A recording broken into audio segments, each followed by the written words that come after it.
Hello and welcome to the Revolutionary Radio Project. I am your host, Rob Skiba, and tonight we're going to continue with the Flat Earth controversy.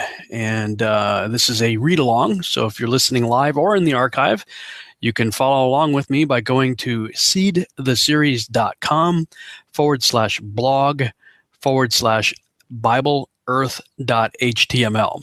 And when you get to the homepage there, if you want to just go ahead and skip down to where we're going to be discussing today, you can click on Easy Globalist Arguments to Refute. That'll drop you right down to where we are going to be for this evening's broadcast.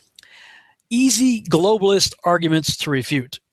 Obviously, those of us who believe in the globe view of the Earth have a lot of arguments against those who believe in the flat/enclosed Earth model. But honestly, some of them are not that impressive. I'm just going to list a few of them, of the most common arguments that I've seen so far. Globalist argument number one. On my Facebook page, many have made mention of the fact or belief that all of the other stellar bodies we can observe appear to be spheres. They say, if everything else we can observe is, this must mean our Earth is too. You know, they talk about the sun's a sphere, the moon's a sphere, the planets are spheres, so we must be too. Does it really mean that? If you were an Asian born to Asian parents living in Asia where all you ever saw were Asians, would that ipso facto have to mean that all humans everywhere must be Asian looking too? No, of course not. This has to be the most lame of the arguments I've encountered, yet it comes up over and over again on my Facebook page. I can't even tell you how many times people posted that argument. Everything else says, why wouldn't we be? Well, this doesn't prove anything. All it proves is everything else that we're looking at out there is a sphere. It doesn't mean we are. You know, if all you ever saw were Asians everywhere, it doesn't mean every human being on the planet's an Asian. You know, that's an assumption.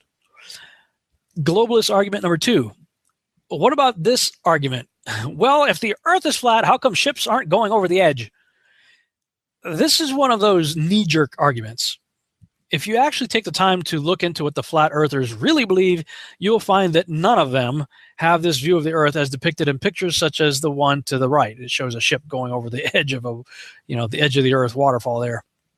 That's an old fairy tale view of a concept that was held in the ancient world.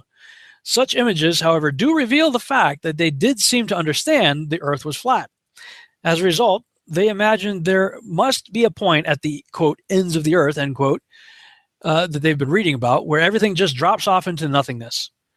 If indeed this was a widely held view, it shows that they did not fully understand what the ancient texts were saying. While the texts do talk about corners and the ends of the Earth, they also describe an enclosure which would prevent such falling off the ends scenarios from happening. The biblical model looks more along the lines of something like this. And I got a picture there I found online that very well illustrates what the biblical texts are showing us regarding the nature of our Earth and sun, moon, and stars and the firmament above. So we can toss out the argument of anyone falling off the edges of the Earth. It's another uninformed and lame knee-jerk argument.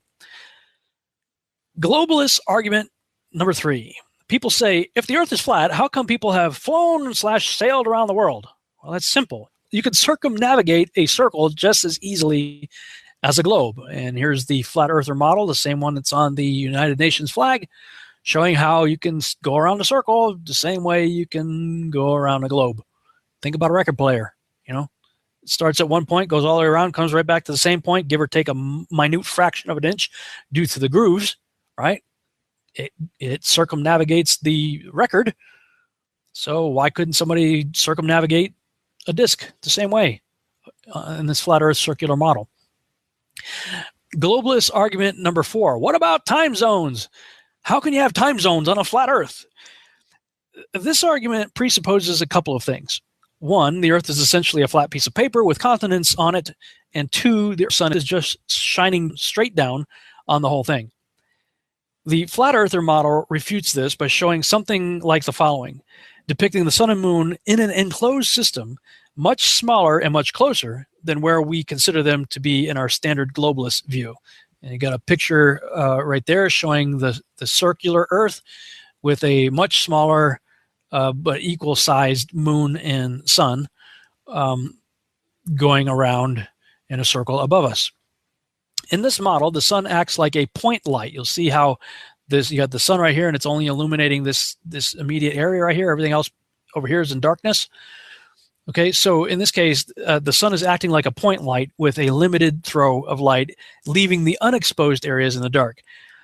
This effectively gives the same results as a rotating Earth would in terms of time zones.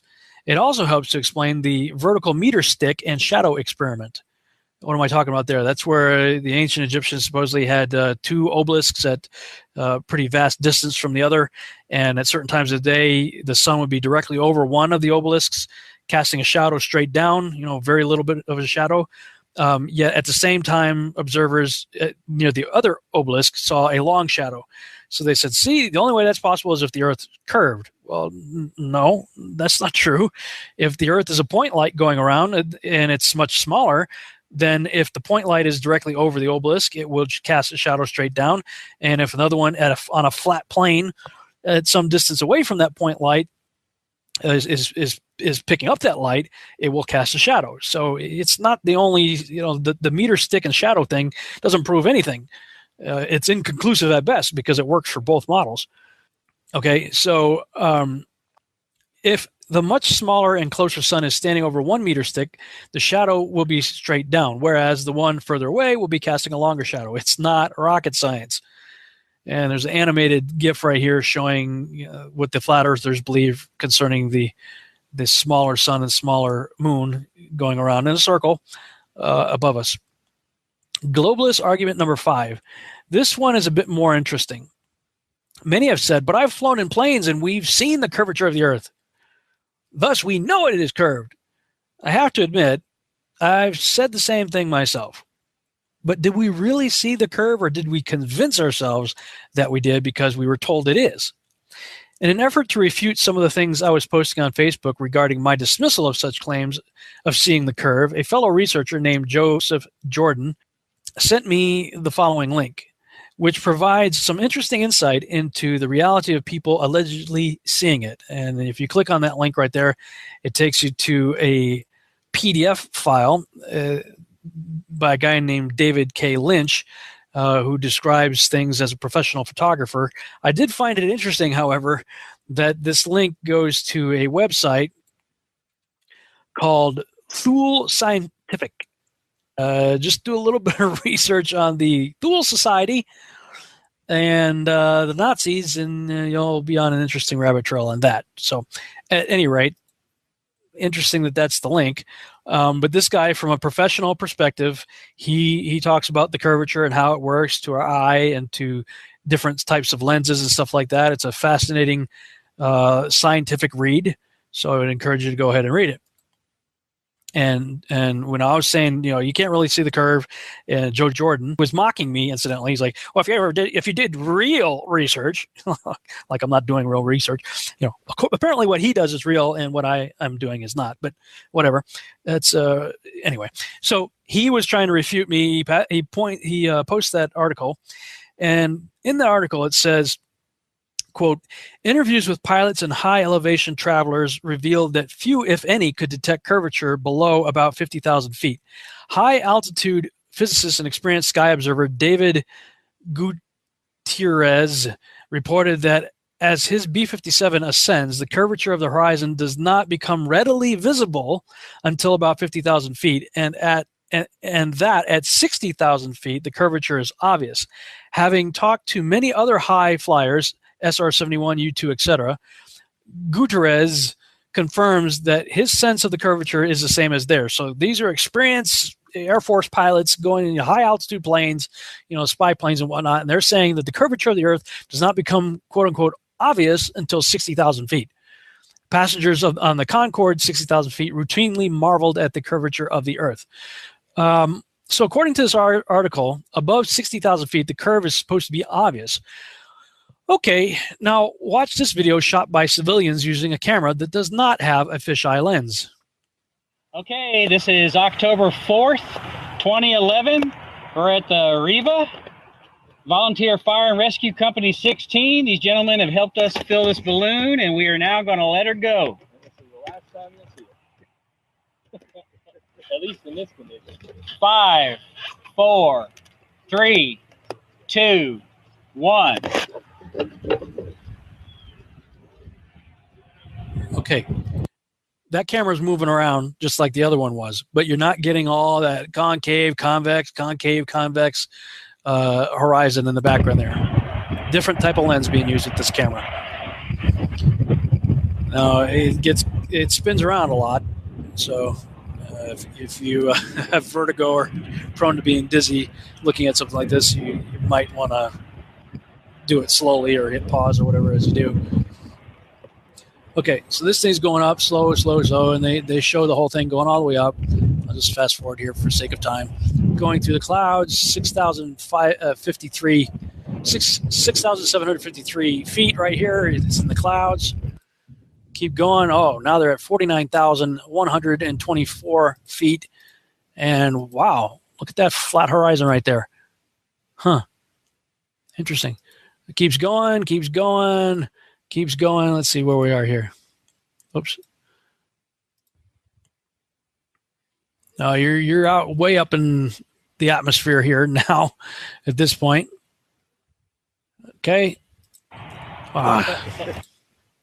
Keep hitting the wrong button here. Okay. That looks awfully flat to me. If the curvature is supposed to be clearly seen above 60,000 feet in altitude, 99% of us will never get to see for ourselves with the naked eye. Why then is it not so obvious at 75,572 feet with a camera that is spinning around, giving us a 360-degree view, yet even in multiple angles, here's slanting here. I mean, it slants left, right, all over the place. It still yields the same flat result when parallel bars are placed over the horizon at the same angle. Like, for instance, that's this still frame that was 8 minutes and 12 seconds into the video. It claims an altitude of 75,572 feet, parallel bars, flat horizon. Okay, and then somebody took that video and this still image that I posted, brought in Photoshop, cranked up the saturation and inverted it, and pointed out that, it's still curving right here. You can see like a little bit of a bulge right here. And sure enough, you can, fair enough, but that appears to be more related to this haze that you see here, this cloud haze, than the actual horizon.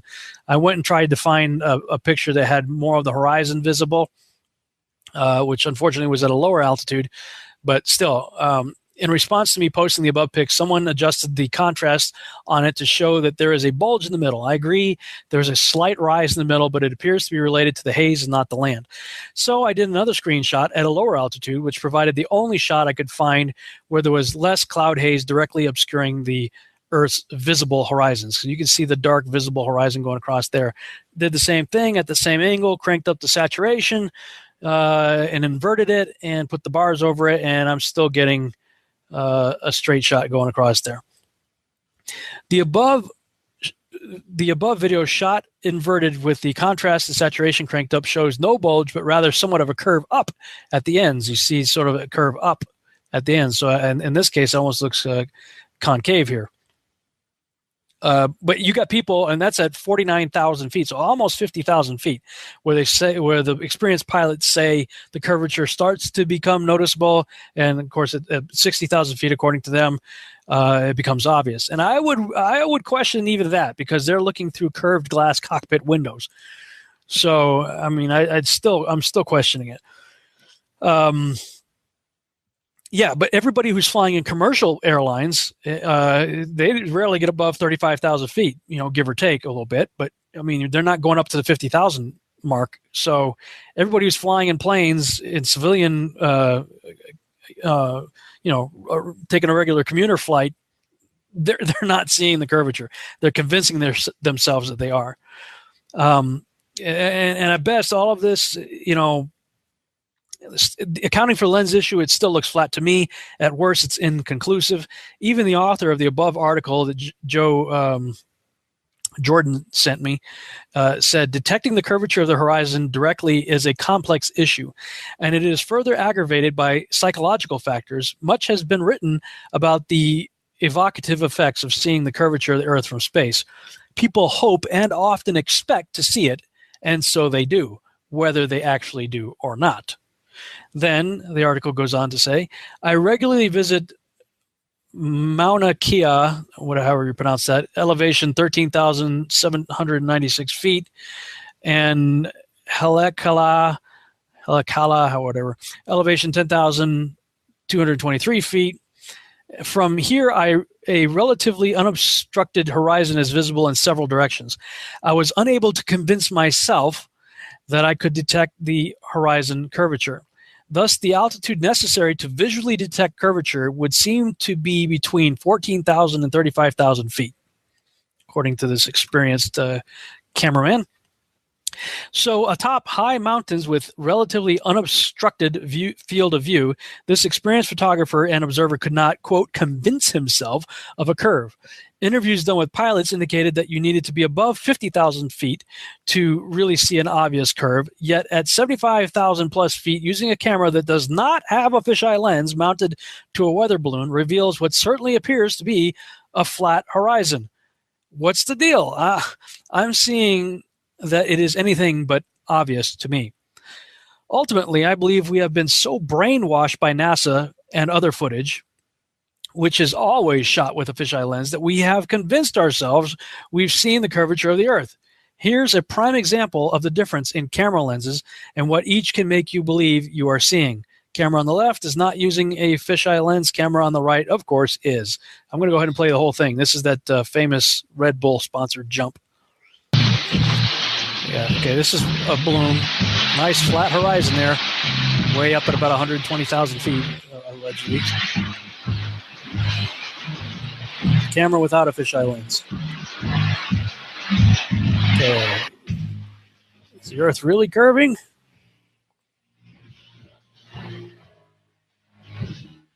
.360-degree view of the horizon. Now let's compare footage. Okay, so this is not NASA, this is Red Bull, but same thing. Dude in a space capsule in a spacesuit. The weather balloon on the left is getting to 120,000 feet, and the Red Bull one's going to get to about 100. Oh, the one on the left is 121,000. The one on the right, 128,000. Hey, there goes the capsule with all the fisheye lenses attached to it.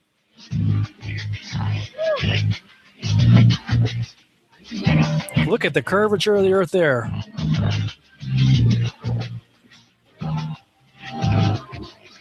Curvature.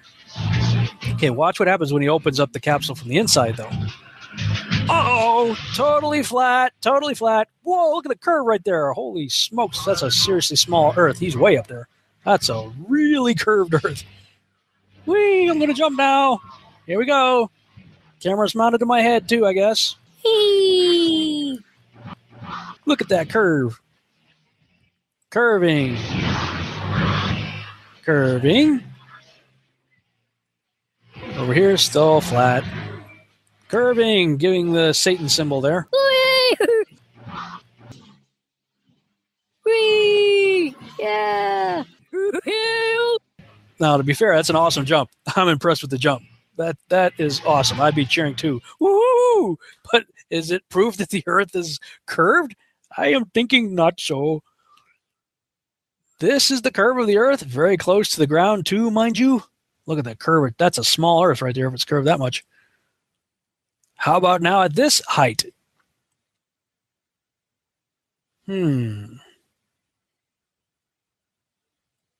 Seriously, where did this curve of the Earth start from again?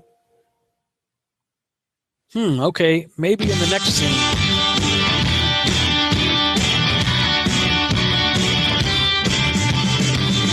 Uh-oh! Flat as a pancake. I am seeing a pancake there. You walk me home in the horizon and I can sense your lovely eyes fixed in the gate. The path is made. Then, what do you know? But I can feel Flat as a pancake on the right. Big curve Earth on the left. Garbage. Fisheye lens garbage. Additionally, people say the same thing about ships going over the horizon. Now, I have personally watched a cruise ship appear to do just that as it headed out to sea away from where I was. But when I zoomed in with my camera, I could still see it, all of it, sitting on the water's surface. Now, clearly, it had not gone over the horizon on an alleged 8-inch per mile curve. Others have done similar experiments. One of the most famous of these curvature/horizon experiments that I've seen so far is the Bedford Level experiment. The argument, for all practical purposes, came to an end when the Church of England was established by law during the 16th century. They rejected many laws of the ancient Catholic Church, and to appear forward-thinking, they embraced many radical scientific notions prevalent at the time, including Copernicus' round Earth theory. With this endorsement, the theory found its way into the schools, which were then largely controlled by the Church. It has remained there to this day, and many children have accepted it without question.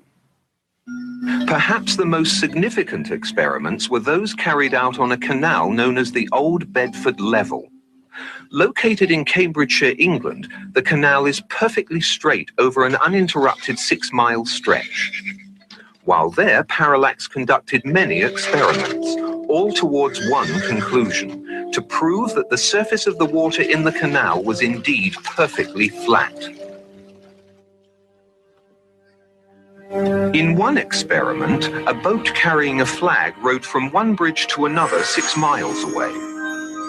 An observer with a telescope placed 8 inches above the surface of the water found that the flag and the boat were distinctly visible throughout the entire distance. If the Earth is a sphere with a circumference of 25,000 miles, then over a distance of 6 miles, the second bridge should mathematically be 16 feet below the observer's eye line. Oops, it wasn't. And you got to love this one. Even more so since it is dated the day I posted it, April 28th, 2015. And I had just put all this blog together and did the first show. And then right after doing that, after putting it all together, my friend Rick Hummer sent me a link to a news broadcast that showed a weatherman tap dancing his way around, explaining how somebody on one side of Lake Michigan could take a picture of the city line of Chicago from 60 miles away. And something else I just got to say is I find rather interesting is today when I sign on to Google, they've got the Earth right here. Today is whoever this person right here, this is their 127th birthday. Apparently, this person was the one that discovered the core of the Earth. Rather interesting that should be the logo for Google today. Anyway, let's get back to this. So this person named Joshua Nowicki took this picture, the Chicago skyline from Grand Mere State Park on the other side of Lake Michigan. Here we have the impossible. The distance between Grand Mere State Park in Stevensville and Chicago is about 60 miles. At that distance, Chicago should be nearly a half mile, 2,400 feet below the horizon, assuming we are on a ball with a curvature of 8 inches per mile. So how do they explain it away? Oh, it's just a mirage. Seriously? Give me a break. Okay, here's the embedded video of the guy talking here. And let me just go ahead and go right to their website and let you see for yourself. Until I found this photo from Grand Mere State Park. This is from Joshua Nowicki. And what you're seeing here is a mirage. We typically would not be able to see this from the Lake Michigan shore. We talked about this last night. Conditions are right on the lake that we're actually seeing a mirage of the Chicago skyline. Very interesting. Here's what's happening. This is a good example of a superior mirage. So Joshua was on the Lake Michigan shore. He was looking towards the west, and Chicago's beyond the horizon. Should not be able to see it. However, with the right conditions, we have an inversion. We have cold air near the cold lake water and some relatively warmer air above it. This will bend the image of that skyline back towards the viewer. And so typically we would not be able to see this. This image would be viewable from much, much higher in the sky up in space. But instead, we're able to see it on the Lake Michigan shore. Very fascinating. And that's the same reason we're actually seeing this ring on the radar tonight as well. Yeah. All right. This is from their website. Marin County, Michigan. A picture of the Chicago skyline taken about 60 miles away is actually a mirage. Joshua Nowicki snapped the pic Tuesday night from Grand Mere State Park in Stevensville. Under normal conditions, even when extremely clear, this should not be visible due to the curvature of the Earth. The Chicago skyline is physically below the horizon from that vantage point, but the image of the skyline can be seen above it. This is a form of superior mirage. Superior in this meaning the mirage or image of the skyline is seen above where it's actually located. The clear skies and cool weather, aided even more by the cool lake water, creates an inversion, a layer of air near the surface that's cooler than air higher in the atmosphere. This creates a bending or ducting effect where the light image, instead of going in a normal straight line into space, curves back towards the surface of the Earth. I'm sorry, but this is total BS, okay? I'm not buying it. And listening to the guy selling this crap, I'm not even sure he buys it either. Note the horizon is perfectly straight all the way across. See, perfectly straight all the way across. The buildings are not leaning away or to either side. They are straight up and down and look quite solid. I bet they would look perfect through binoculars or a telescope. Again, if I just showed you this picture, just kind of cropped it like this, just took this rectangle right here, and I said, hey, check this out. You'd say, wow, what a cool picture of the Chicago skyline. But then if I said, yeah, it was taken from 60 miles away, your cognitive dissonance kicks in and says, nope, that's not possible, can't happen, nope, tilt, sorry, does not compute, must be a mirage. Interesting. At this point, I do not believe we have any conclusive evidence for a curvature, at least nothing I personally will trust without doing an experiment of my own. And that is exactly what I intend to do sometime in the not too distant future. But what the above news clip shows me is that if I were to do any kind of experiment along these lines and we are able to see something that should not be there, then it's going to be written off by all the monkeys suffering from cognitive dissonance as a mirage. Sorry, Charlie. No. When something like this can be repeated over and over again, it's called empirical evidence. Here's an update I just made to this blog yesterday, May 12, 2015. Speaking of empirical evidence, I recently began to do some of my own testing of the curvature. On April 30th, my wife and I flew to San Diego for a conference. Even though nearly the entire flight at 37,000 feet was over cloud cover, I still could only see a totally flat horizon out my window. I mean, I was stretching my neck to look all the way as far to the left, look straight ahead, and all the way forward to the right. I was sitting on the left side of the plane, and I'll tell you what, everywhere I looked, it was completely flat. Again, it was cloud cover, but I snapped this picture right here, brought it into Photoshop, put a parallel line over it with some triangle markers there to kind of give you a base so your eyes don't play tricks on you when looking at the parallel, and it is totally flat. As soon as we arrived in San Diego, Sheila and I got a bite to eat at a restaurant near the USS Midway aircraft carrier. We had the time, so we went on a tour of the ship, and it was amazing. I got to tell you, if you ever get a chance to go on a tour of United States aircraft carrier, wow. I mean, it is a city, a floating city with an airport on top.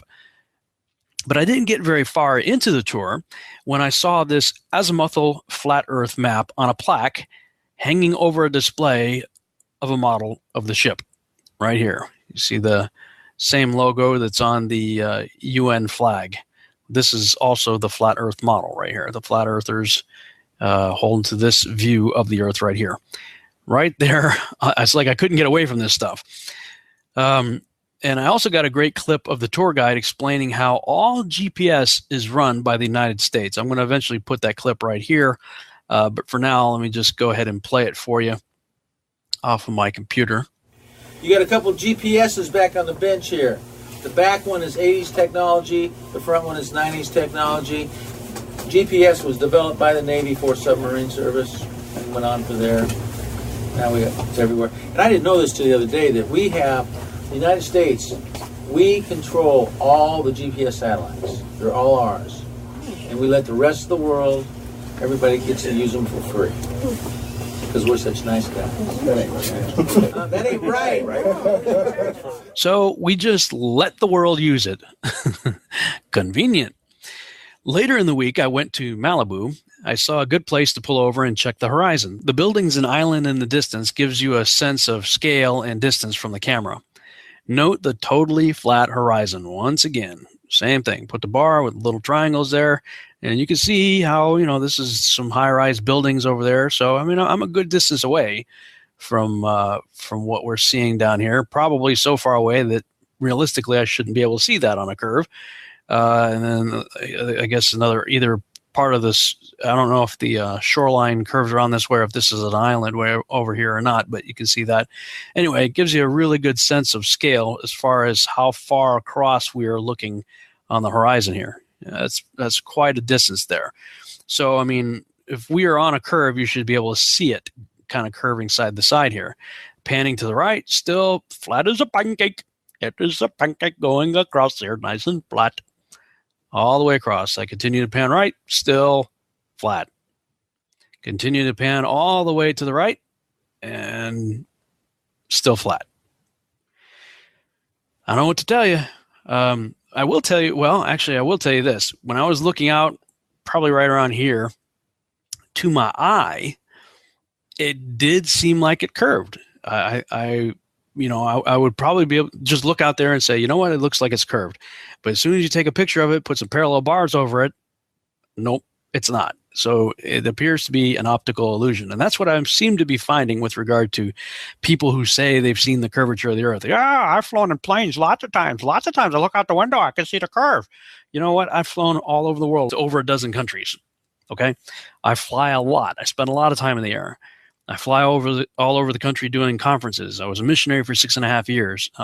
I have been in airplanes anywhere from, I would guess, 30 to 40,000 feet, many, many times. And I can tell you, looking out the window, that I may have said in the past, yeah, I can see the curve. But as soon as you go back and look at the pictures you took out the window or the video you took out the window and you put a parallel bar across it, what you're going to find is you didn't see a curve. You thought you did, but you did not. Your brain told you, yeah, I'm seeing the curve because I've been looking at a globe my entire life. So, of course, I can see it. But I'm telling you, and don't believe me, get in a plane. Next time you're in a plane, start taking pictures. Bring it into Photoshop or whatever software you can use to put a parallel bar across it and tell yourself whether or not you still saw a curvature. Now, let me just say, if you do that, don't do it with a camera that has a wide angle and or fisheye lens. Okay, because the fisheye lens is going to distort everything. The other thing that is really interesting is it is true. The horizon is always at eye level, which it should not be if we are on a globe, because the higher up you go, the horizon should be dipping down. You're looking down from above.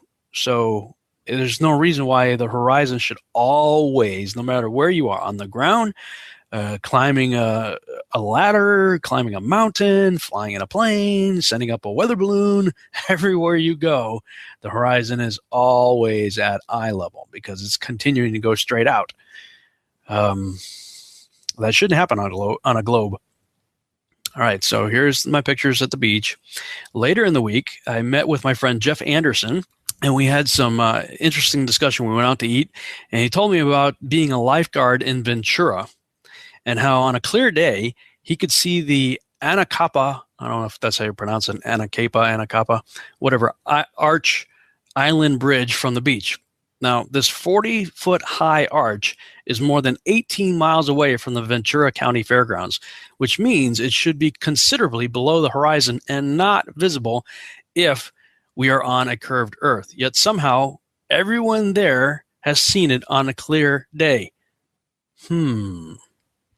Now, let me show you the math on that. I'm going to go back to my Facebook page here. I've got a note that I posted a while back on it. Let's see. I needed help with the math. on figuring out the curve, need math help. And, these are the equations and stuff that I saw. Anyway, this was the final conclusion right here. Spherical geometry proves the following elevation loss in all directions from a fixed point observer on a 25,000-mile sphere. Okay, so it's 8 inches per mile, but it's sort of an exponential thing because you're on a curve, right? So 2 miles should be 32 inches, 3 miles, 6 feet, et cetera, et cetera, et cetera. Now, he was at about almost 20 miles away. 20 miles away, okay? The island here's the island right here. Right here, here's the Ventura Fairgrounds, about 18 miles away, which means the base of the island should be 266 feet below the ground he's standing on. Okay, the island's only 40 feet high. So that means the top of the island should be about 226 feet below his ability to see it. So he sent me this graphic right here. He says the Anacapa Island is a small volcanic island located about 11 miles, 18 kilometers off the coast of Port Hunami, or however I pronounce that, in Southern California, and about 18 miles from the Ventura Fairgrounds, where he was a lifeguard. See, here's the graphic right here. Here's what the island looks like. The top of this is 40 feet off the deck right here, and the top of the arch right here is about 25 feet above the surface right there. That's what it says right here. Okay, my friend Jeff says, I grew up in Ventura lifeguarding at the state beach. In a few days, mostly during the clear weather months of December and January, the whole of the arch is plainly visible from beach level near the Ventura County Fairgrounds. Common phrase they would say there, hey, look, the arch is out today. And Jeff's like, spherical earth? I guess this is a picture taken from the beach. Again, guys, this picture is showing an arch that is almost 20 miles away. The top of the arch is 40 feet above the water. The math says the top of it should be 226 feet below your ability to see it. So literally everything I did on this trip to California was not in support of a globe. Again, I'll say it again. I believe in the globe, but as I've continued to test this theory time and time again, it's not working out very well. Now, of course, the detractor is probably going to say, well, that's a mirage. Yeah, just like the Chicago skyline 60 miles away. It's a mirage. Everything is a mirage. It's called cognitive dissonance. That's what we're dealing with here, because the empirical evidence is suggesting otherwise, but your brain says, no, it can't be that way. We're on a sphere. So because we're seeing it, it must be a mirage. So my friend took this little math problem to a college-level math professor. We had some fun talking about this at the dinner table. He said, "Yeah, I got a buddy of mine. He teaches at a college. He's a math professor. I'm gonna run this math problem by him," and basically said, "Hey, given the circumference of the Earth, 25,000 miles circumference, how far below the horizon should something about 20 miles out be? Could we see it?" Guy did the math, said, no, it should be 200 or something feet below your ability to see it. And he said, after the guy said such a thing should not be seen, Jeff said, but we've all seen it. I'm referring to the Anacapa Island Arch. In a text message to me after talking with the math professor, Jeff said, needless to say, the guy was intrigued. The math guy was intrigued. And so am I. What I am perhaps more intrigued about myself was my ability to take some truly amazing pictures of Mars from my Spirit Airlines seat on the plane ride home this past Monday. Look at that. Look at that shot of Mars. Isn't that amazing? Now, if I just told you, hey, here's a Voyager snapshot of the planet Mars, hardly anybody would question that. As you can see in the pic below, I was sitting just behind the wing on the airplane. And isn't it funny how a curved window, especially if slightly out of focus, can create an amazing illusion of a curved planet in space? Again, block this out right here. Okay? Mars. Or maybe Venus. Who knows? I could pretty much pass it off as just about anything, huh? Now, of course, these pics were all taken with my iPhone camera, which has a limited depth of field. With the proper lens and f-stop setting, shooting out of a round window, like, oh, I don't know, say that of a space capsule, instead of a rectangular window like in my plane, the window's edge could be completely out of focus and the background quote-unquote planet can truly shine. Even still, here's why I adjusted my iPhone camera's focus to be on the ground in order to prove the point. Now you can just kind of tap the screen on your iPhone to tell the camera what area to focus on. You know, in the pictures above here, I had it focused on the window. This is the curvature of the left side of the window on the airplane. So it's got that, you know, nice crisp edge. It's got that in focus, which means the other stuff right here in the background is out of focus. Then I tapped on the stuff on the ground here. This is basically somewhere flying over, I believe, Nevada, probably at 37,000 feet. And when I tapped on my iPhone to put that in focus, it made this go out of focus. The edge of the window goes out of focus, forming a kind of interesting atmospheric looking effect right there.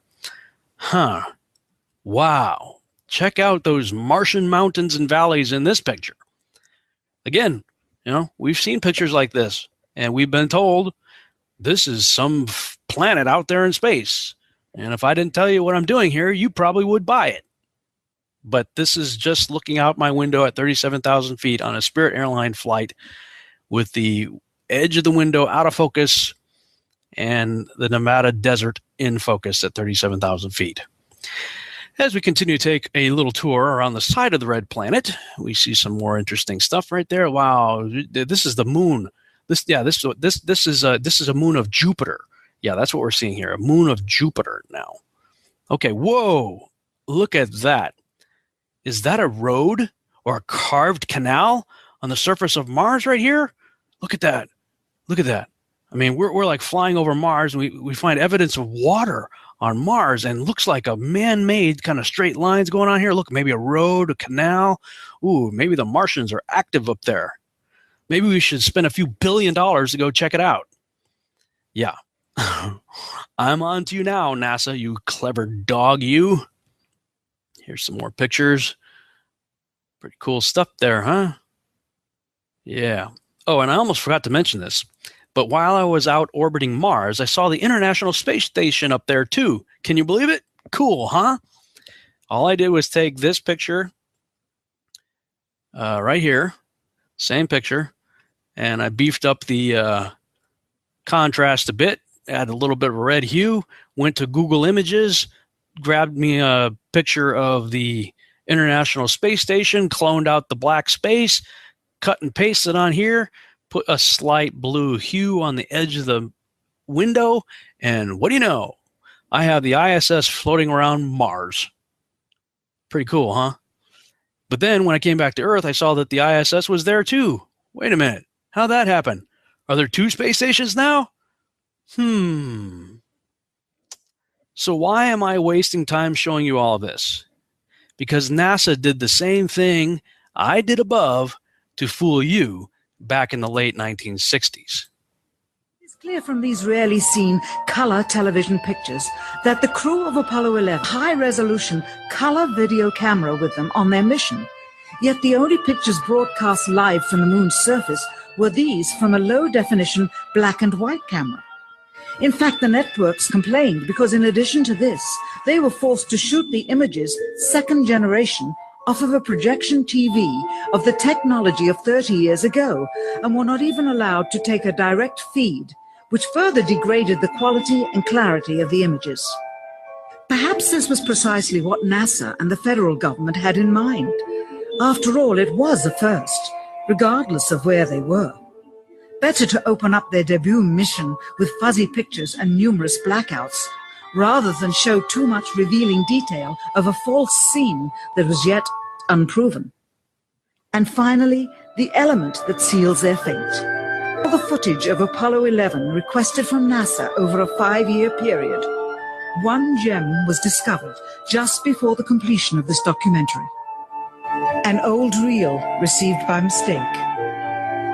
It contains the raw or unedited footage of the crew of Apollo 11, Michael Collins, Edwin Aldrin Jr. and Neil Armstrong, staging part of their mission for nearly an hour in living color, with exceptionally clear behind-the-scenes audio of conversations discussing the techniques used to achieve a disingenuous picture depicting the Earth at a distance in order to falsely demonstrate their far journey from it and their ability to survive passing through the Van Allen radiation belts.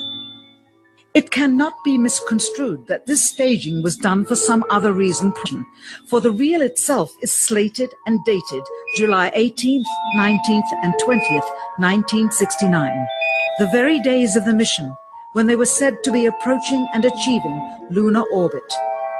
Furthermore, it is apparent they are in genuine zero gravity of the actual spacecraft, necessary to convince the mass media of their authenticity, just not any further than Earth orbit, as you will see. In this never-before-seen or heard footage, not only is the radio conversation between the astronauts and Houston Control audible, there is a secondary, private conversation taking place between the crew and a third confidential party, prompting the astronauts with what to say, when to speak, and how to effectively manipulate the camera to achieve the desired misleading effect. NASA claims that the Houston transmissions were the only ones taking place with the astronauts. Listen now as Houston Control initiates a conversation with the crew, only to find them too preoccupied with the behind-the-scenes trickery to respond.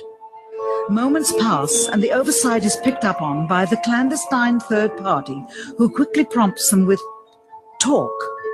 Immediately, Neil Armstrong speaks. Hello, Apollo 11. Houston, Goldstone says that the TV looks great. Over. Okay, Roger. Again, the illusion they are attempting to create is the Earth at a distance to demonstrate their far journey from it and their ability to survive passing through the Van Allen radiation belts. Understand, too, that only about 20 seconds of this raw footage was ever broadcast to the public, and these conversations discussing their deception were believed to be private, until now. Here they discuss that these television transmissions were in fact not broadcast live as everyone believed. They were first screened and edited for playback later. Roger, Neil, we just wanted a narrative such that we can, when we get the playback, we can sort of correlate what we're so much. Here they discuss the fact that they have turned out the lights and have blocked out sunlight from entering the spacecraft through the other windows, as to not cause any reflected light to fall onto the spacecraft's wall in the foreground. Okay, very good. Well, we shut out the sun coming in some of the other windows under the spacecraft, so it's looking through the number one window, and there isn't any reflected light. The reason this was done is so that the truth of the matter would not be revealed. It is this. Though the federal government would have you believe that this is a view of Earth from a distance out of the spacecraft's window as it nears the moon, it is not. What they have ingeniously done is placed the camera at the back of the spacecraft and centered the lens on a circular window in the foreground, outside of which it is completely filled with the Earth in low orbit. The circumference of the window then appears to be the diameter of the Earth at a distance, with the darkened walls of the spacecraft appearing to be the blackness of space around it. That is why they wanted the interior dark and blocked out the sun from any other windows. Here you can see the extruded window, probably 2 inches thick at the bottom. This is because the Earth's shine is coming in at a downward angle. It also causes the Earth to appear to be an irregularly shaped circle, for you are seeing the outside of the window at the bottom and the inside of the window at the top, which together form 2 different sized halves of a circle.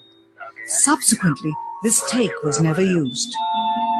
As they perfected the shot, a crescent-shaped piece of black material was inset slightly into the window to create the illusion of the Earth's terminator line dividing night and day. It is uncannily convincing.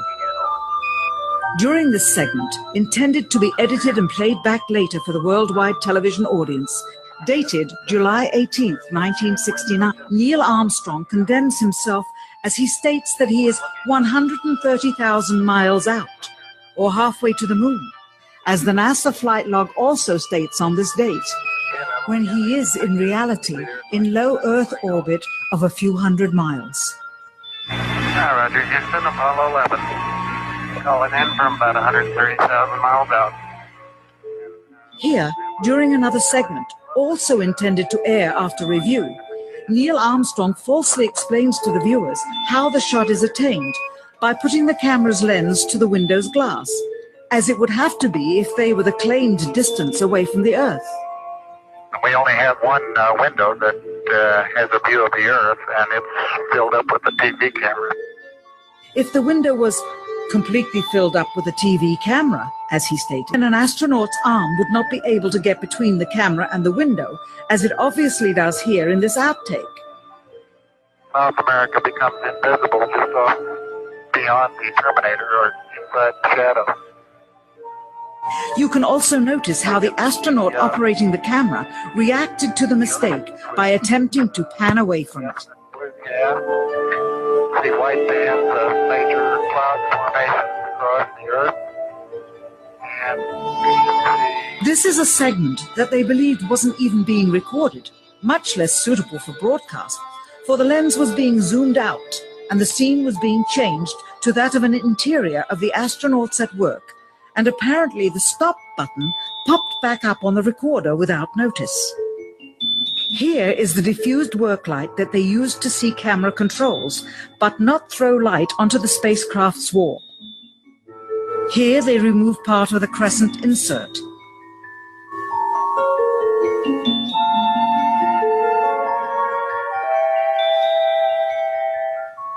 Finally, the iris is opened up. See the real location of the camera and the very bright and near Earth out the window. Here is the slate for the 19th of July, and the same shot of trickery on the 19th of July. And then the 20th, and the same misleading shot on the 20th. Later that evening, they were said to be walking on the moon. How can this be when they were in Earth orbit only 9 hours earlier, and the moon is some 3 days' journey away? Furthermore, if they genuinely went to the moon, why would they be faking any part of it? Why this trickery with the window?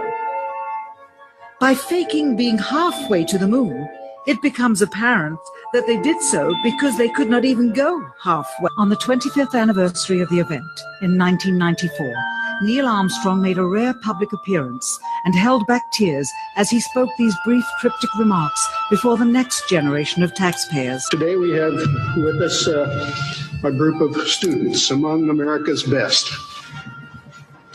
To you, we say, we have only completed a beginning. We leave you, that is, undone. There are great ideas undiscovered, breakthroughs available to those who can remove one of truth's protective layers.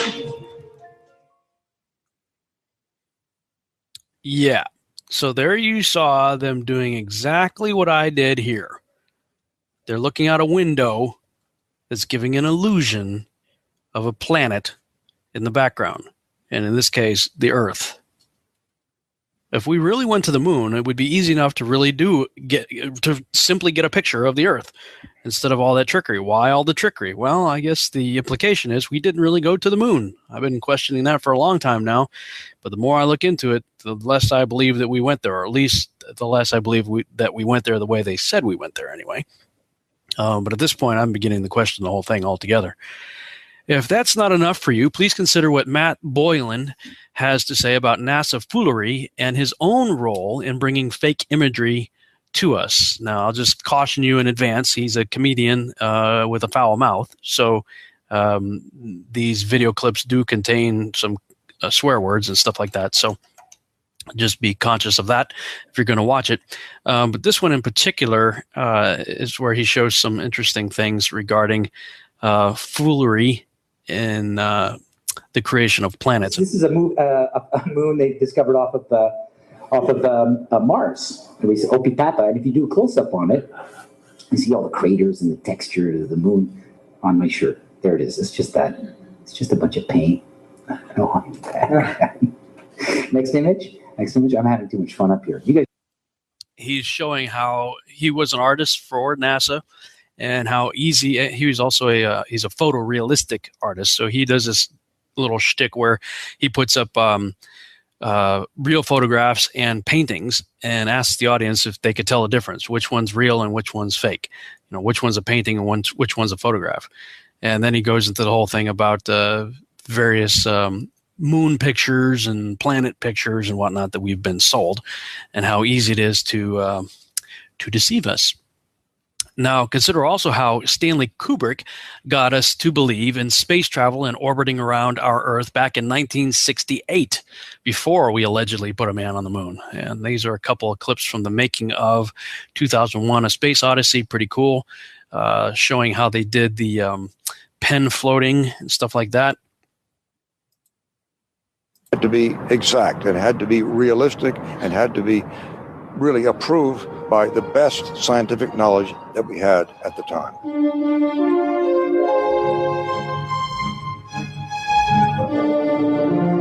We had to make a pen float in space close by William Sylvester, who was lying asleep in a seat.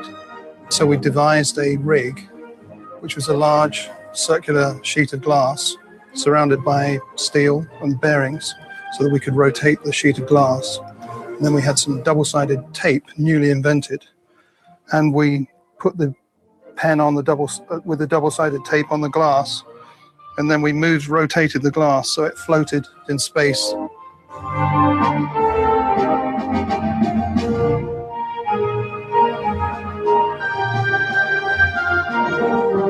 The pen would float out of his pocket and gradually make its way to the other end of the studio and have to be rescued from space, just to make people realize the problems of being in space. The stewardess then was walking down the corridor between the seats, and she came up and grabbed hold of the pen and walked off. She had to use stiction, to get rid of the stiction of the double-sided, so you can actually see her pull it off the glass if you look carefully. I think probably if she'd twisted it slightly, it may have worked better, but it worked. Nice trick, huh? So just think about stuff like that next time you see, maybe ISS, International Space Station type footage. Some other cool things in part 4 regarding the some of the special effects that they did to make things look realistic. Such an advanced movie for its time. I mean, it's still amazing to realize that some of the shots involve so much engineering. I mean, you see the entire set rotating and the camera follows, and the actors have to hit certain marks, otherwise they will fall down because the set rotates. That was what Kubrick did. Anything that was presented to him as a challenge or something to do, he would immediately figure out how to flip it on its head, do exactly the opposite of what everybody had ever done before. For the control room of the Discovery, they actually built a centrifuge. I mean, this thing was bigger than a house. But what better way to simulate the revolving centrifuge of a spaceship than to build one full size and revolve it, and let it turn 360 degrees. And it's masterful. It's probably hard for anyone under the age of 20 to believe that we didn't have computers back in the 60s. But I don't think he would have done it any other way. Even if he had digital technology like we have today, I don't think he would have changed it in terms of the way the film looked. They were doing then what we're doing now. So it was really looking forward, and that's why the stuff was seamless. There were sequences in it that I couldn't figure out how he could have done it. I mean, they were truly so amazingly inventive. And he was fascinated with being on the leading edge all of the time. All right. So, I mean, this was happening in 1968. Actually, that's when the movie came out in 68. So they were doing this before 68, 66 and 67, before we were being sold on astronauts floating around in space outside of our atmosphere, and capsules going around in orbit, and shots of people inside space capsules and stuff like that. So, I mean, this is Hollywood. Okay, this is what Hollywood does, and they've only gotten better at it.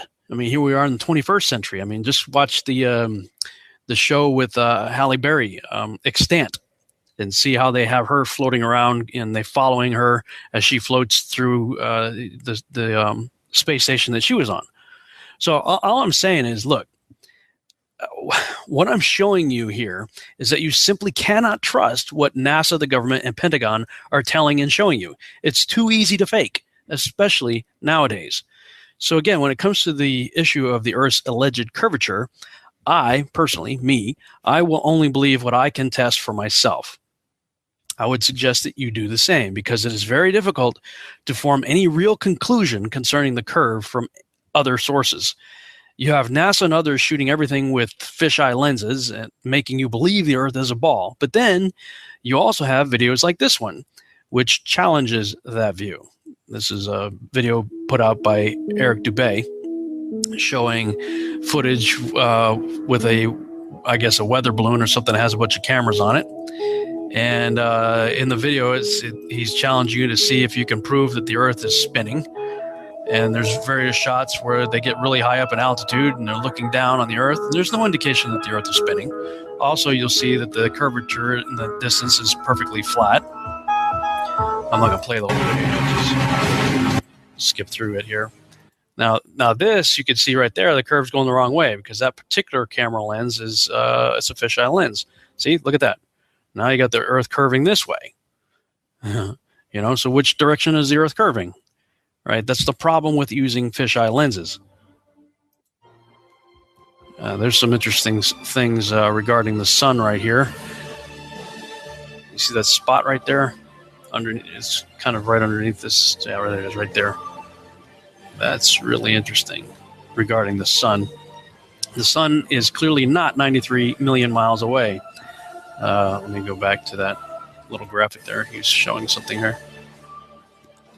You can see a hot spot directly underneath it, proving it is very close. That's an interesting argument. I don't know if I buy it 100%, but they make an interesting case. Anyway, I mean, you wouldn't see a little hot spot like that if the sun was 93 million miles away. So here's a bunch of shots of that, and they show it again, totally flat horizon. Look at that. And now, not only is it flat, but it's at eye level. Again, everything's always at eye level. The flat horizon constantly rising to eye level of the observer is only consistent with a flat plane. This cannot happen on a ball Earth, and I have to agree with that. As I'm trying to defend my view of the globe, and again, I still have a view of the globe, this kind of stuff really makes it hard. And you also don't see any rotation. The camera's rotating on the weather balloon here, but you don't see that the Earth is rotating below you. The clouds aren't moving. The Earth is not moving. Now, what's coming up next is a guy who talks about the curvature of the Earth with regard to looking at cities at a distance. Pay attention. This stuff's interesting, and start doing the test for yourself. New York City skyline, Midtown Manhattan. From Bear Mountain, New Jersey, 60 miles upstate. Where is the curvature? Where? No curvature. The buildings aren't curved over. Empire State Building is straight up, straight on the flat Earth. Let's see, I'll skip through all this. It starts showing you a whole bunch of different images of the Earth and horizons, and it's always flat. It's always flat, unless you're using a fisheye lens. Flat, flat, flat. But it is a pancake. I just want to show more definitive proof that you live on a flat Earth. Now, you're looking at the Philadelphia skyline that was photographed 30 to 40 miles from Apple Pie Hill in New Jersey Pine Barrens. Now, this is just another impossibility that you'd see the Philadelphia skyline 40 miles away, approximately, on the horizon. Okay? Samuel Burley Rowbottom, better known throughout the scientific community as Parallax. In 1881, he had published this book, Earth Not a Globe. Outlining dozens of experiments performed over many years, it quickly became the standard authority for anti-globularists. Perhaps the most significant experiments were those carried out on a canal known as the Old Bedford Level. Located in Cambridgeshire, England. I already showed that in a previous clip, so we'll skip past the Bedford Level experiment.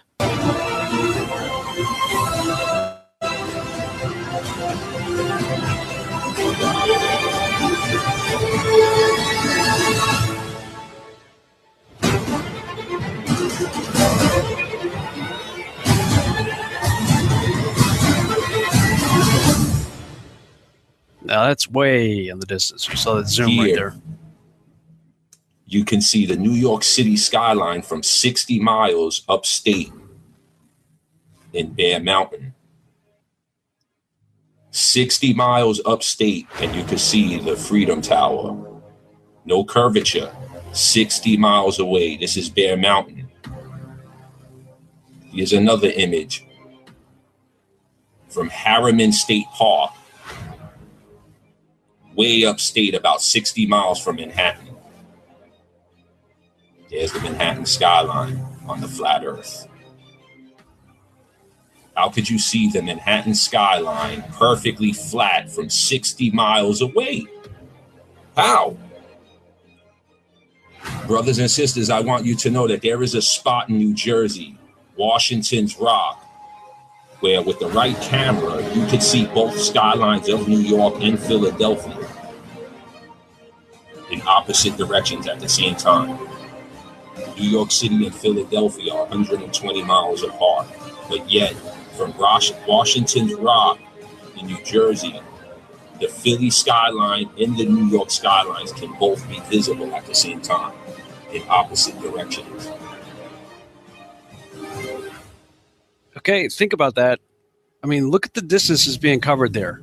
Flat, flat. It's a flat line you can't escape from. 360 degrees around you. Flat.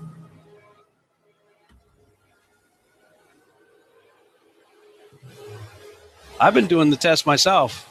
No matter how high you go, the horizon's always at eye level. It's flat over and over and over again when you're trying to do your own experiments, looking out at the skyline, whether you're on the beach, whether you're on a mountain, whether you're flying in a plane, it's always at eye level and it's always flat. Okay? The horizon never falls as altitude is gained. Now, I didn't think about any of this stuff before. All right? I didn't. Now all of a sudden it's like all I'm looking into these days. So, all I can say is I'm still testing this globe thing. I want to believe in the globe. I like the globe. I sure would have to rewrite a whole lot of things that I've produced and redo videos if we're not on a globe, which I'm not opposed to do. I mean, if it turns out that I end up proving to myself anyway that we're not on a globe, well, I'll adjust accordingly and will make corrections as I need to. But, if you're tempted to ridicule, let me just say, condemnation before investigation is the height of ignorance. So if you're going to climb to the top of Mount Ignorance and lob rocks at me and mock me and make fun of me, I'm just going to call you an ignorant moron because you haven't done the research for yourself. I'm out there doing the research.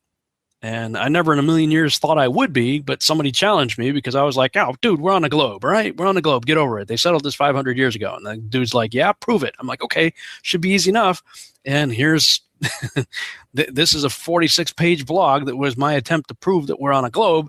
And it seems like everything that I was looking into and everything I was doing for my own tests was arguing against the globe.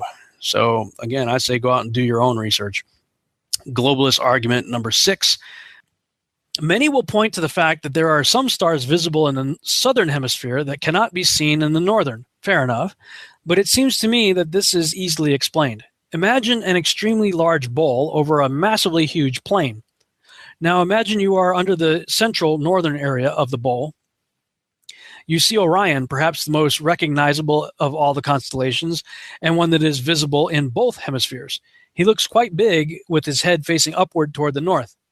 Then you go toward the outer southern regions of the plane and look up again. Not only does Orion look inverted because you are essentially now looking up his skirt, but you also see stars on the lower ends of the dome that were not visible to you when you were much further away under the center of the dome. And here are two pictures showing Orion in the northern hemisphere, what it looks like, and Orion in the southern hemisphere, what it looks like. And this is something interesting, too. The Orion constellation is fascinating. I mean, utterly, incredibly fascinating and interesting to me for a variety of reasons, which I don't have time to get into here. But since it is so clearly visible in both hemispheres, I tend to believe that Yeshua will return from that general direction. Thus, every eye will see him. Whether you believe you're on a globe or a enclosed flat Earth, Orion is visible everywhere, so it makes sense that he may come from that particular direction. Now, this is a update that I did to this webpage today, the Orion issue, and right after I did that, let's see here, somebody on Facebook sent me this article right here on a website, messagetoeagle.com. Thought-provoking news for open-minded people who can think outside the box. So this person on Facebook sent me this article, and it says, the black pyramid with the eye, or UV fluorescent third eye pyramid, is one of the fascinating magnetic stone artifacts discovered by a group of gold prospectors working in underground tunnels of the mystical jungle-covered mountains of La Mancha, Ecuador in the 1980s. The stone is gray and white and has 13 steps of a brick pyramid engraved into it. A 13-step pyramid? That's what's on the back of your dollar bill, folks. I didn't count all of the bricks, but if I remember right, I think Tom Horn said that there are 72 squares or 72 bricks in the pyramid. Just looking at this at a glance, it may be possible that this one does too. I'm not going to count them right here, but interesting that this happens to be on the back of our dollar, and this was apparently an ancient artifact that was discovered in the 1980s. 13 steps of a brick pyramid engraved into it. Additional interesting component of this artifact is an inlaid eye placed at the top of the pyramid. The mysterious eye fluoresces under ultraviolet light. There's your eye right there, and I guess that's under ultraviolet light. It can be clearly seen when we put on some black light on the pyramid. The pyramid stone begins to glow and the eye is shining like a real one. However, it does not look like a human eye. According to Australian researcher Klaus Dana, who travels via expeditions from his homeland of Australia to Japan, Ecuador, South America, Sardinia, Bosnia, and many other countries, exploring the archaeological and unexplained remains of advanced technologies in the form of out-of-place artifacts. This is what caught my attention about that. On the bottom of this artifact is some cryptic symbols here. There it is again. This UV fluorescent third eye pyramid has yet another fascinating detail in the form of the inlay in little gold plates showing the Orion star constellation and the 5 symbols placed on the pyramid's bottom. And here are the symbols, I guess, translated right here. And there's somebody named Professor Schildman's translation comes out to, the son of the creator comes from here. The language of these symbols is the so-called pre-Sanskrit, which is much older than Sanskrit, according to one of the world's most accomplished linguists and the president of the German Linguistic Association, Kurt Schildman, 1909 to 2005. Professor Schildman deciphered the writing, which means the son of the creator comes from here. Fascinating. So yeah, I'm definitely filing that away for future follow-up. Check it out. Okay. So, globalist argument number 7. Somebody, they recently sent me this video claiming to debunk the flat earthers' claims concerning the South Pole. Now they're saying, the flat earthers claim we don't ever fly over the South Pole. So somebody on my Facebook page says, yes, we do. Yes, we do. Here we go. Here's a video. This debunks it. So you start the video, and right off the bat, it says, the Flatlanders Eric Dubé and Matthew Boylan both claim that there are no flights that will fly to the South Pole. Well, we're going to prove otherwise with this video right here.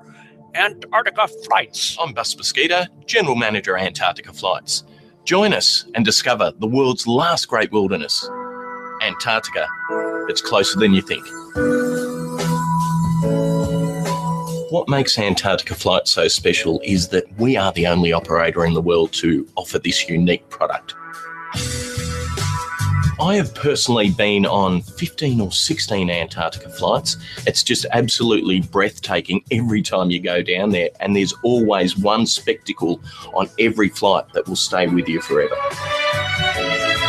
It really is a forgotten about continent. People just tend to forget that there's this beautiful, romantic expanse of ice down below us that is worth seeing. It's like no other 12-hour flight that you've ever been on. There's no turbulence in Antarctica, so we encourage people to get up and move around, share their windows. We have full Qantas international service, so that means that you will be provided with breakfast, lunch and dinner. You have the in-flight entertainment system, which will display images from where we're flying over. You'll have the lecturers moving around the aircraft, answering any questions and pointing out points of interest. We fly at 10,000 feet. A normal international flight flies at approximately 35,000 feet. And down in Antarctica, there's no pollution whatsoever, so the air is just crystal clear.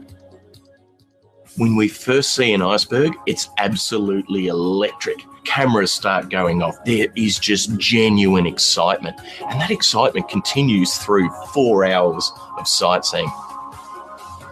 The types of people that go on Antarctica flights range from children the age of 14 to, we had a gentleman celebrate his 95th birthday on one of our flights a couple of years ago. So we really cater for everyone.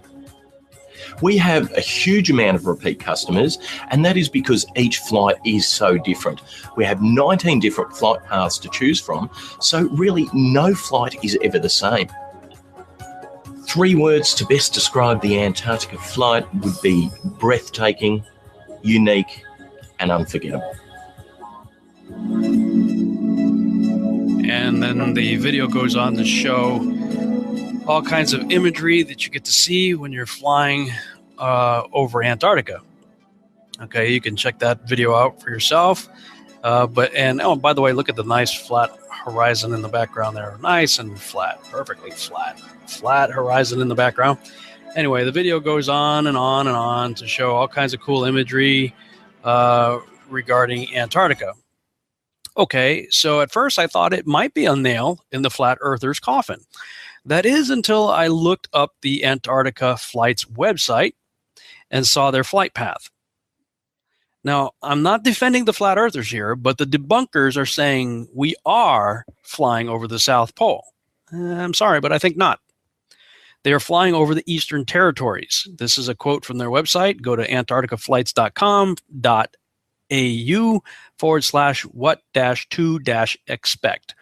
And on that page, you'll see a quote here. It says, since 1994, Antarctica Flights, in conjunction with Qantas, has taken thousands of passengers on memorial sightseeing flights over East Antarctica, Australian Antarctic Territory, and New Zealand's Ross Dependency. So I went on Google Earth and looked all that up, and I'm being generous with my map here. It's actually it's not a perfect square like this or a rectangle like this. It forms a, kind of a path around the edges of Antarctica. That's all they're flying over. They're flying out of Australia there, and they're kind of going around the mountain range here, checking some cool stuff out, and then turning around and flying back. They're not flying over the alleged South Pole way over here. Now, there's a volcano there that everybody likes to talk about, the Erebus volcano right here in the Ross Ice Shelf. And when I zoomed into that area on Google Earth, that pops out from this part of Antarctica right there. You can go on Google Earth, check it out for yourself. Zoom in there. That's what the stuff that they're flying over that they showed in the video. That's all right in here. This is where they're flying. That's what they're showing you. When I looked at that area, though, and zoomed in, I found it rather interesting that there is the Shackleton Nimrod hut. So don't forget to take a picture of the Nimrod hut when you go on the Antarctic flight. Yeah, as I looked over those territories, I couldn't help but laugh when I saw Shackleton's Nimrod hut. I know the Nimrod hut is named after Shackleton's dwelling place, who went down there on a ship named the Nimrod. His ship was called the Nimrod Expedition. You can click on that. Takes you to the Nimrod Expedition, which just so happened to be in 1907 through 1909. Perhaps not coincidentally, Nimrod was born in 1908 AM, or year since creation. Nimrod's born in 1908. What was his goal? In Genesis chapter 11, to reach into heaven.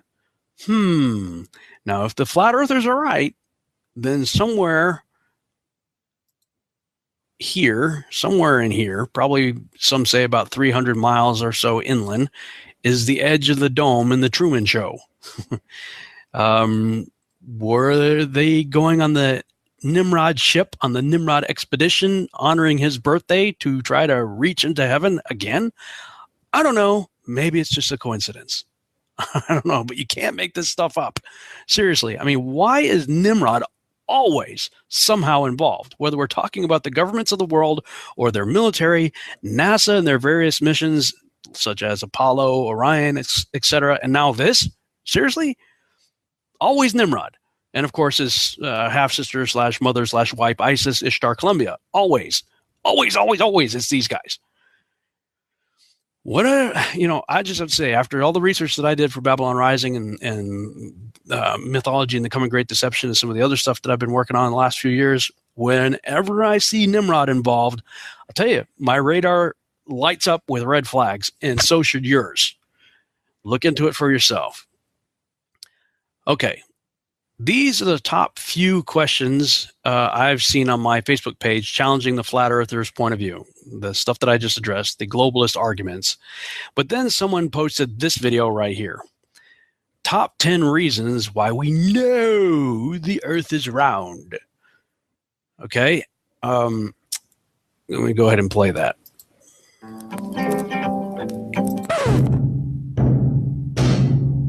Number 10. All the other planets and stars we've ever seen are round, and there's no reason to indicate that the Earth should be any different. Number 9. Time zones. Day and night happen at different times at different places on Earth. In fact, it's always day somewhere and night somewhere else. Number 8. The Coriolis effect means freely moving things like cannonballs or hurricane winds are deflected to the right, but only if you're north of the equator. If you're south of the equator, they're deflected left. Number 7. Triangles. If you walk 10,000 kilometers straight along the Earth's surface, turn 90 degrees to your right, walk 10,000 kilometers more, turn right again, and walk another 10,000 kilometers, you'll be back to where you started, having successfully made a triangle with 3 90-degree angles. As any geometry student can tell you, this is impossible on a flat surface. Number 6. The sun, in general, gets lower and lower in the sky as you travel away from the equator, and you can use this to directly measure the Earth's curvature. Pick 2 places a few hundred miles directly north and south of each other, and at noon measure the shadows cast by a vertical meter stick at each location. You can use the shadow lengths to figure out the angle between the sticks, and once you add in how far apart they are, you can calculate the Earth's curvature. Number 5. The stars at night change as you go north or south. For example, Orion is upside down if you're in Australia. Number 4. Ferdinand Magellan, and many people afterwards, circumnavigated the Earth. That means he left headed west, continued going west, and came back to where he started, still going west. Actually, Magellan was dead, but one of his ships, led by Juan Sebastian Elcano, finished the journey. If you head west and circumnavigate the Earth yourself, you'll be able to tell because you'll observe 1 fewer sunrise than everyone who stays at home. Number 3. The horizon. Ships on the ocean or tall Chicago buildings viewed over Lake Michigan disappear bottom first. And you can see the sunset twice if you watch it lying down and then quickly stand up. The simple fact is, if the Earth were flat, there wouldn't be a horizon beyond which things could disappear. So from across Lake Michigan, you'd be able to see all of Chicago, as well as the Rocky Mountains. Number 2. During a lunar eclipse, the shadow of the Earth on the moon is curved. And number 1. We know the Earth is round because we have photographic evidence. Photographic evidence. That's the number 1 reason why we know the Earth is round. Yeah. Okay. As you can tell, I've already addressed a fair amount of these, but I'm going to go ahead and address them again in the order that they were given. Now, here's where I started having some doubts in my own position concerning the spherical Earth. When I tossed out NASA, the military, and world governments as sources for proving the Earth is round, I looked for other arguments I could give to support my current belief that the world is round. You heard me say that, right? My current belief that the Earth is round? Okay. I'm looking for evidence to support my current belief that the Earth is round. Watching the above video is as a typical example of proof for a round globe. It honestly left me cocking my head thinking, really? These are the top 10 reasons why we know the Earth is round? So I decided to flip the board and see if I could argue against these points. Reason number 10. Just because the sun, moon, and other planets are round, that does not mean the Earth has to be round too. That's an assumption. That would be like growing up in Africa as a black man, seeing only black people all around you, assuming all people are black. Or growing up in Asia, seeing only Asian people all your life, and assuming everyone in the world must look like you, your family, and friends. You get the picture. It's an assumption, nothing more. See globalist argument number 1 above. Reason number 9. Time zones still work in the flat Earth model. In fact, there is no difference in that concept. See globalist argument number 4 above. Reason number 8. Now, admittedly, the Coriolis effect is a good argument and one that I honestly do not have a counter argument for. But that doesn't mean there are none. See, with this one, we are proceeding with a premise to derive a conclusion without considering any other potential premise that could lead to the same conclusion. But how would you know unless you started looking? For example, nearly all Nephilim researchers proceed with the assumption that Genesis 6:4 indicates multiple incursions after the flood based on one phrase in one sentence in the whole Bible that reads, and also after that. So they don't even bother looking for other alternatives for the post-flood return of the Nephilim. I left that preconceived notion, which is held by most, and as a result, I found lots of evidence for what I believe to be a far more plausible and textually supported thesis. And if you want to know what I'm talking about there, you can click on that, and it takes you to the full version of my Archon Invasion Part 1, The Origin of the Nephilim. So you can check that out. But I never would have even gone down that route had I not challenged the original presuppositions. I suspect we still have much to learn regarding the Coriolis effect, especially if the flat earthers prove to be correct. I remain open to other possibilities for this one, while still considering it one of the stronger proofs for a round, as in spherical, Earth. Reason number 7, 90-degree triangles. Okay, I can accept this as a good argument, though I fail to see what it proves. How many massive 90-degree angle triangles are there drawn on this Earth? Just because you can draw 3 90-degree angles and get a triangle on a ball, that doesn't mean the Earth is one. Who walks 10,000 kilometers, takes a right, walks 10,000 kilometers more, takes a right, and 10,000 kilometers later ends up where they started anyway? I mean, it sounds good, but in terms of miles, that equates to traveling on 3 6,213.7 mile legs of a journey. I am unaware of anyone who has done this to prove the Earth is a globe. If you are, please let me know about it. I'd like to check it out. Reason number 6. This argument shows a lack of understanding of the various flat Earth models concerning the sun and its relation to the circle of the Earth. I often get the impression that round earthers think that the flat earthers believe there is just a piece of paper on the ground labeled Earth and a light bulb straight overhead labeled Sun when they make these arguments. See globalist argument number 4 above again. Eratosthenes asked himself how it could be that at the same moment a stick in Syene would cast no shadow and a stick in Alexandria, 800 kilometers to the north, would cast a very definite shadow. Here's a map of ancient Egypt. I've inserted 2 sticks or obelisks, one up here in Alexandria and one down here in Syene. Now, if at a certain moment each stick casts no shadow at all, that's perfectly easy to understand, provided the Earth is flat. If the shadow at Syene is at a certain length, and the shadow at Alexandria is the same length, that also makes sense on a flat Earth. But how could it be, Eratosthenes asked, that at the same instant there was no shadow at Syene and a very substantial shadow at Alexandria? The only answer was that the surface of the Earth is curved. Not only that, but the greater the curvature, the bigger the difference in the lengths of the shadows. The sun is so far away that its rays are parallel when they reach the Earth. Sticks at different angles to the sun's rays will cast shadows of different lengths. For the observed difference in these shadow lengths, the distance between Alexandria and Syene had to be about 7 degrees along the surface of the Earth. By that I mean, if you imagine these sticks extending all the way down to the center of the Earth, they would there intersect at an angle of about 7 degrees. Well, 7 degrees is something like a 50th of the full circumference of the Earth, 360 degrees. Eratosthenes knew the distance between Alexandria and Syene. He knew it was 800 kilometers. Why? Because he hired a man to pace out the entire distance so that he could perform the calculation I'm talking about. Now, 800 kilometers times 50 is 40,000 kilometers. So that must be the circumference of the Earth. That's how far it is to go once around the Earth. That's the right answer. Eratosthenes' only tools were sticks, eyes, feet, and brains, plus a zest for experiment. That's the only answer. Eratosthenes figured it out. I don't think that's the only answer. They're making an assumption that the sun is way out 93 million miles away when they're doing that experiment. But again, this shows that the globalists don't understand what the flat earthers believe. The flat earthers don't believe that the sun is 93 million miles away and that it's massively huge and, you know, we can fit millions of Earths inside of it.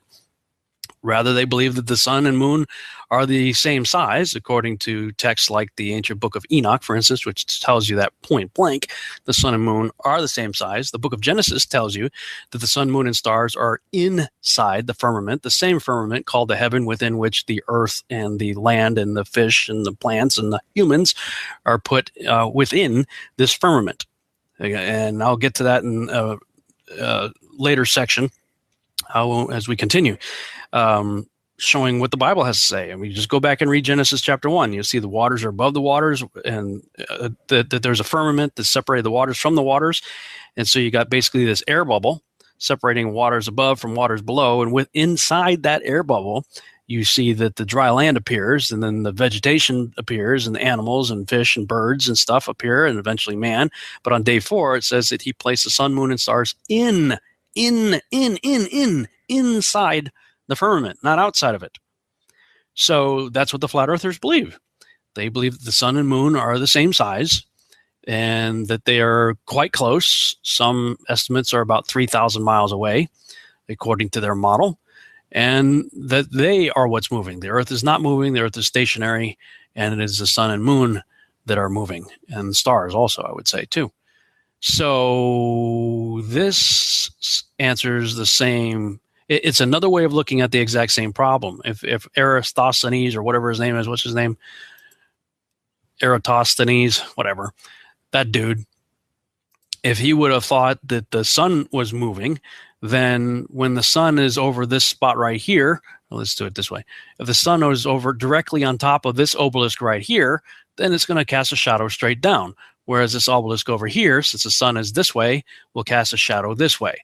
So it doesn't have to be the only answer from billions and billions of years ago, Carl Sagan. All right. It's not the only answer, at least not as far as I can tell. And that's all I'm doing here, guys, is I still believe in the globe, like I said before, but I'm testing it.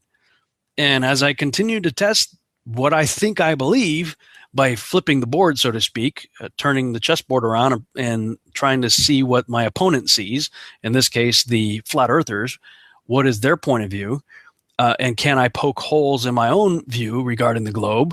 You know what? I'm finding that I can. I can poke lots of holes in my own belief. which means it's not nearly as cut and dry as I would have thought a month ago. And so the quest continues. Reason number 5, the changing of star views from north and south is quite interesting, but not really the best argument if you ask me. And I wrote this before I posted the update regarding Orion, so see the argument above. I think it was Globalist argument number 6 regarding the constellation of Orion. Now, as an artist, I know I could design something in a way that certain things would be visible from one angle and not from another, assuming the surface is big enough, and of course in this case it is, to do that, and the dome overhead is shaped just right to create whatever illusion I desire to convey to the audience. I mean, stage magicians create illusions all the time, right? Also, take the recent BET Music Awards ceremony. I got a screen capture right there. Kanye West talking, people right here next to him, shadows are normal. And this is not just a still image there. It follows his movement. So when he makes whatever moves with his arms or legs or head or whatever, it's happening here. He's got an upside down shadow right here. Everybody else right next to him has regular shadows. Now, of course, some people are like, it's demonic, it's the devil, could it be Satan? I think it's a really interesting trick that somebody's pulling on you here. Of course, given the nature of some of these people, I wouldn't be surprised if it's demonic too. So either way, but okay. The BET Music Awards ceremony, where we have one particular spot, some of the speakers had an upside down shadow of themselves falling on the ground and the wall behind them. Now, while everyone else had normal shadows being cast on the ground, if the set designers of the BET Music Awards and stage magicians can do it, don't you think Yahuwah could do the same thing and a whole lot better if he wanted to? If he wanted to create some kind of illusion like that for whatever sovereign reasons? I personally think the flat earthers model of the Earth with the southern hemisphere sloping upward could account for this. It's an okay argument, but not powerful enough one to be conclusive proof of a globe, in my opinion. Reason number 4, Ferdinand Magellan circumventing the Earth is a lame argument. See Globalist argument number 3 above. Going in a circle still works just the same on a flat disk as it does on a globe. Think about a record player. The needle starts at one point on the disc, goes in one direction, and returns to the same spot, give or take a fraction of an inch due to the grooves. Reason number 3, ships on the ocean has to be about the most lame of all the arguments. See Globalist argument number 5 above. The eye gives us the illusion of ships disappearing over the curve. Great. Now go to the beach and do it. Wait for a cruise ship to disappear to your eyes. Then go get a high-powered set of binoculars and ta-da! Poof! There it is again, looking just as it did before. And keep watching until you see it again appear to disappear. Then, assuming it's a nice clear day, go get a powerful telescope and check it out again. Ta-da! Poof! There it is again. This is not possible if the Earth is curved. Also, if the Earth were curved, then from your angle, distant cities should look like they were all leaning away from you and not looking straight up and down as, what do you know, they do. They even draw this out at 1 minute and 51 seconds in the video. Okay, let's go look at that video again. 151.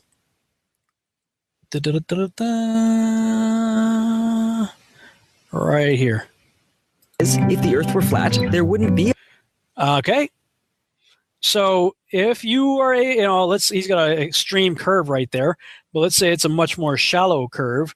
Then if you're on this end of the curve looking at buildings on that end of the curve, they should all appear to be falling away from you.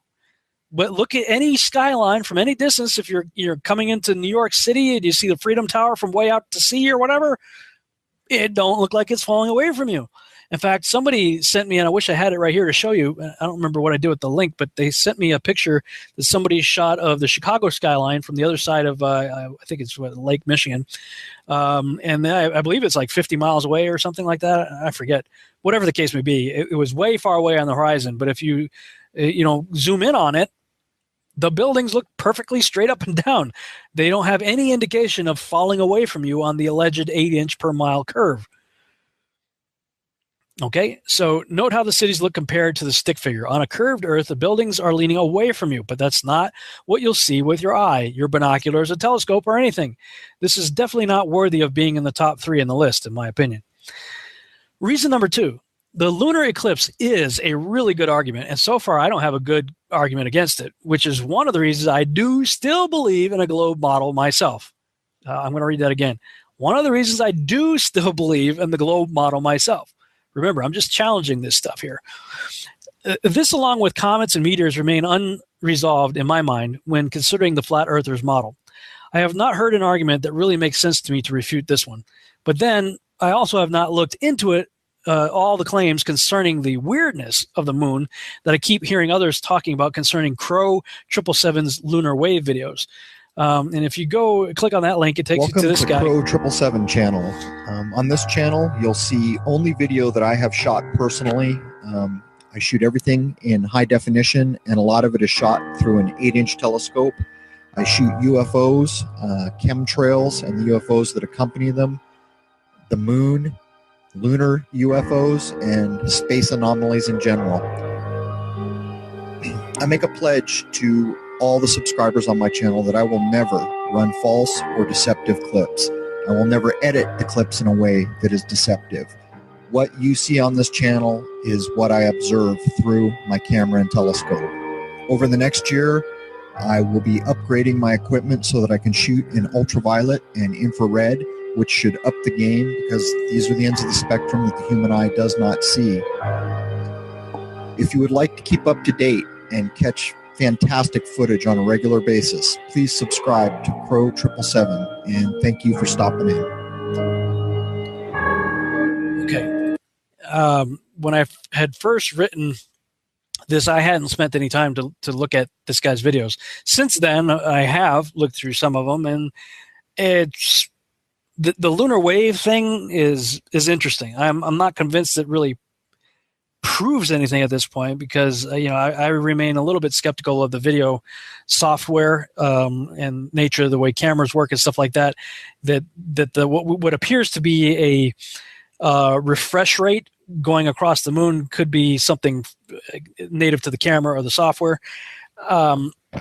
So for me, I mean, I'd have to spend more time looking through it to be convinced that it means anything. But there are others who have watched his stuff, and they claim that, like Mark Sargent, for instance, I think he believes that the moon is just more or less a hologram that it's being projected upon, or maybe has rear screen projection from the inside or something like that. And what we may be seeing is the refresh rate, of whatever's causing that imagery on the moon. I don't know. Look into it for yourself. That's all I can say. Still, there are aspects of the moon that don't make sense to me if it is rotating around the Earth as it rotates around the sun. The phases should change in ways they don't. They do not. And the Earth, the moon is always facing the Earth the same way. The same face is always facing the Earth, and yet the Earth and the moon are supposedly both rotating and going around the sun. And if that was the case, if you actually kind of plot all that out, the phases of the moon shouldn't work out the way they do. You'd get different types of shadowing than you do if that was the case.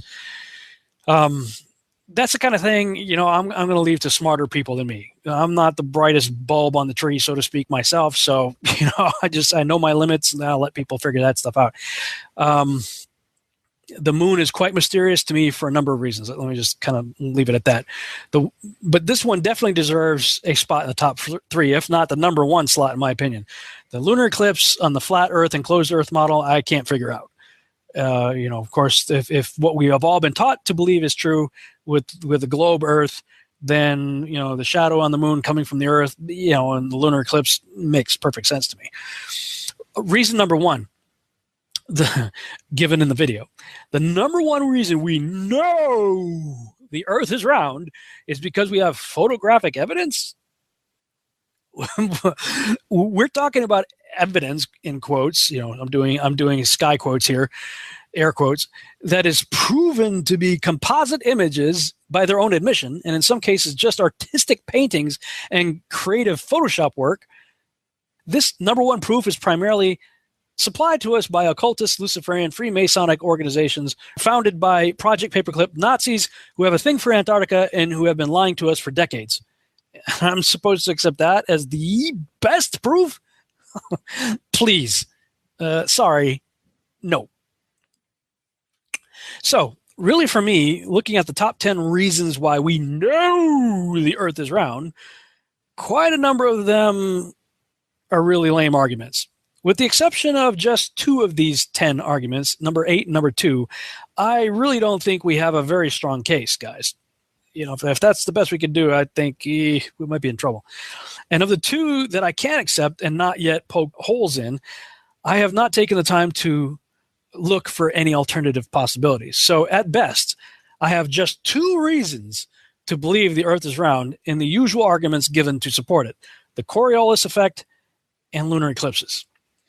Nearly every other argument I've heard or read can also, at least in my mind, be explained away with reasonable, plausible, differing points of view. I said nearly because not all are so easily refuted. In fact, the following video is definitely worth watching as one that aims to debunk the flat earthers' views. It's probably, in fact, I would say it probably is the best one that I've seen so far. This is Flat Earth and NASA Hoax Debunk Slam Dunk. And it's good. It makes some really good points. I've finally seen some really good arguments in favor of the globe. And so if you're like me and trying to hold on to the globe view with dear life, you can watch that, pass that one around, show people. But it is by no means conclusive, not to me anyway. In fact, it leaves me with more questions than answers in some regards. And so the quest for truth begins for me right here at this point. I've shown you all some of the questions that I've had. I've shown you some of the rebuttals that I've had as I've gone through this myself. I am going to go out and do some tests. I'm getting resources together to do that now, to test the curvature myself. Again, if you go look at the math on that, what was it? The guy was talking about the various cities that you could see from Philadelphia and New York and whatnot being 60 miles away or over 100 miles apart. Sorry, but if this math is correct, spherical geometry proves the following equation: loss in all directions, right?